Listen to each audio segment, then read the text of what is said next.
The movie begins with police officers stopping a suspicious truck on the road. As one officer approaches it, he finds that the driver is a woman. When he asks for her license, she tells him she forgot the papers at home. The officer becomes suspicious, searches the truck and discovers that it's full of dogs. Next, we see a detective named Eve sleeping at home.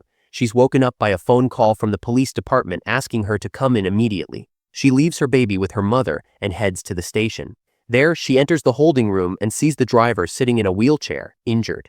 Eve tells the suspect that she's a detective and a psychologist, and that they're unsure whether to place her in the male or female holding unit. When the woman turns around, Eve realizes that it's actually a man disguised as a woman. He says his name is Doug. The surprising thing is, Doug starts asking Eve questions about her life, rather than the other way around. She answers him, telling him she's divorced and has a 9-month-old baby. Eve asks Doug if he has any kids, and he says he has a lot. She realizes he means the dogs in his truck. He explains that the dogs have saved his life more than once, and that he trusts them more than he trusts people. He says their only flaw is that they trust humans too easily. Doug begins telling his story, taking us back to his childhood. He lived with his poor family, his father, mother, and his brother Rich. His father raised dogs for betting and would starve them to make them fight more aggressively. Rich used to help their dad, but Doug and his mom were more compassionate toward the dogs. When his mom fed them behind the dad's back, she got beaten for it. One time, Doug decided to feed the dogs himself instead of letting his mom do it, but his brother caught him and told their dad. The father locked Doug in the dog cage and told him he would live with them for the rest of his life. Doug's mom decided to run away. She told Doug she was pregnant and needed to save the new baby. She said goodbye and left him with enough food. Doug shared the food with the dogs, and over time, they built a strong bond, especially in the winter when the dogs huddled around him to keep him warm. Rich hung a sign on the cage that read Dogman, and Doug actually liked the name. Doug grew up, and one day a local kid named Juan brought him a small dog he had found on the street. Doug was really happy, and when he asked Juan if he needed help with anything, Juan told him his mom was being blackmailed by a thug named Diego. Diego demanded protection money and threatened to destroy her laundromat. Doug promised to take care of it and went out disguised as a woman. At the same time, Diego was at a bar when a small dog walked in carrying a phone in its mouth. The phone rang, and when Diego answered it, Doug was on the other end, threatening him. Then, another dog attacked Diego and bit him in a sensitive spot. Doug warned him to stay away from the woman and never take a penny from her again. Diego agreed. After the call, the two dogs quickly left the place.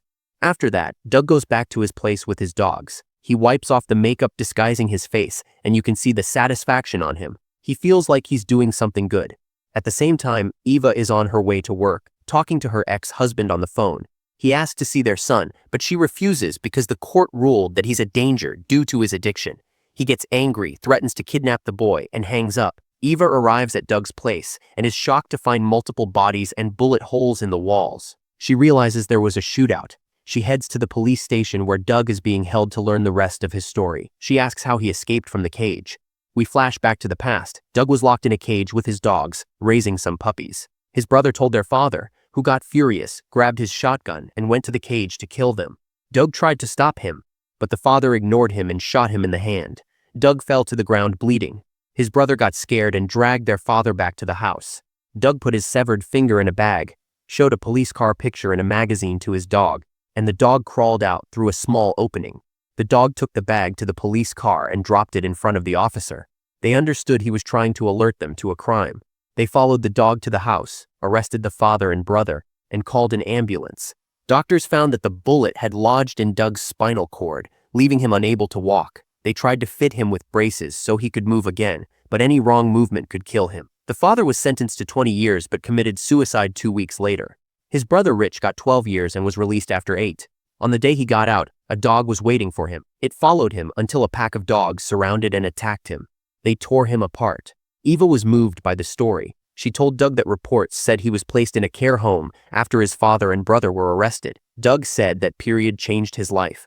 At the care home, he couldn't fit in with the other kids because he missed his dogs. One of the caretakers, Selma, sympathized with him and started teaching him to read Shakespeare novels to ease his loneliness. Doug read every book and started acting in plays with her. That's when he learned about makeup and how to change his appearance. He became very attached to Selma. But one day a theater director saw her and offered her a job, so she left the home. Over time, she became famous and Doug became a dog shelter manager. He kept up with her news in newspapers and saved all the clippings in a big album. One day he went to her theater and gave her the album as a gift. She was overjoyed and said it was the best gift she'd ever received. Doug was about to confess his love for her, but the director walked in and turned out to be her husband. Doug hid his feelings, congratulated her, and left. He returned to the shelter filled with rage. He stood up from his wheelchair, threw it across the room, and screamed in frustration. He felt powerless and had just lost the only love he ever had. Then he collapsed to the ground, and all the dogs came out of their cages and surrounded him to comfort him. The next day, 2 officials show up and ask Doug to leave the shelter because the state government decided to sell the building to an investor. Doug asks what will happen to the dogs, and they tell him they'll handle them their way. They give him a 2-day deadline.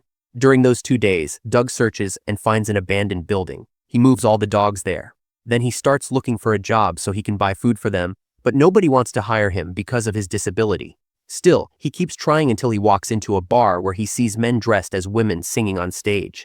That reminds him of the old days in the orphanage, when he used to do plays with Salma.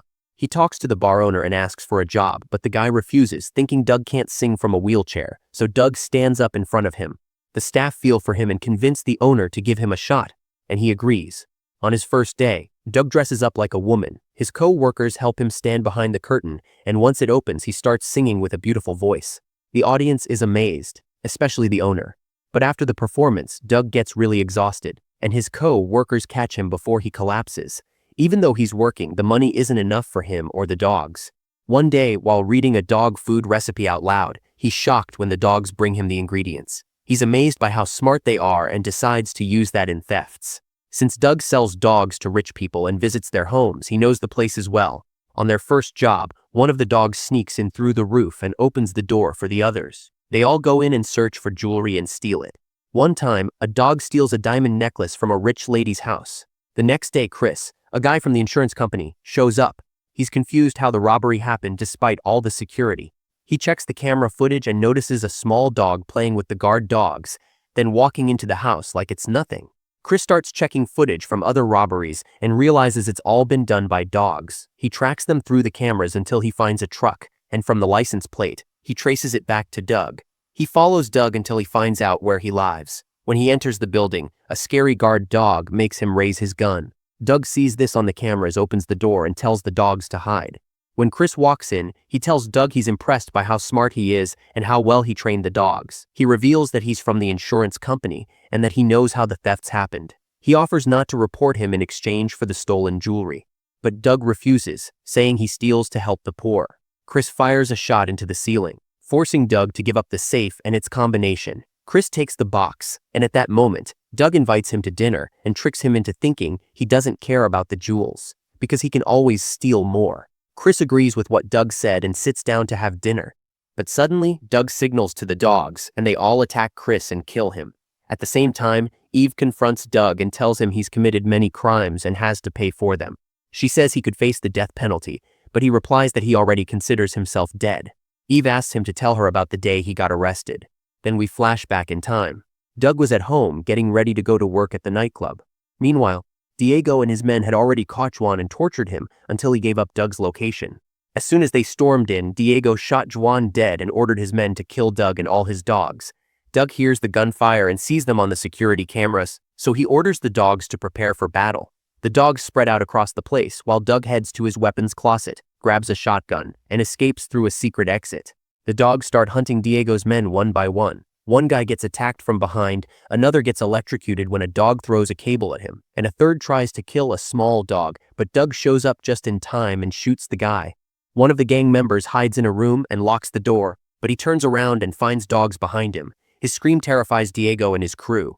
One guy chases a dog but falls into a pit. When his buddy tries to help him out, another dog pushes him in too. Then Doug shows up and finishes them off, but Diego arrives and shoots Doug in the back. Doug crawls to his room, and just as Diego is about to kill him, 3 dogs jump on Diego and tear him apart. After that, the police arrest Doug. One officer worries about what will happen to the dogs, but Doug reassures him that they know exactly where to go.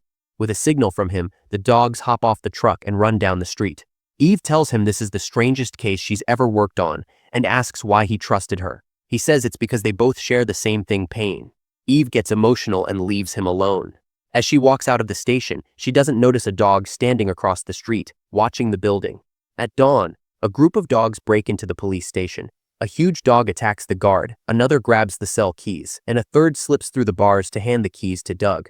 Doug smiles as he walks out and finds his dogs waiting for him. He pulls himself together and keeps walking until he reaches a church.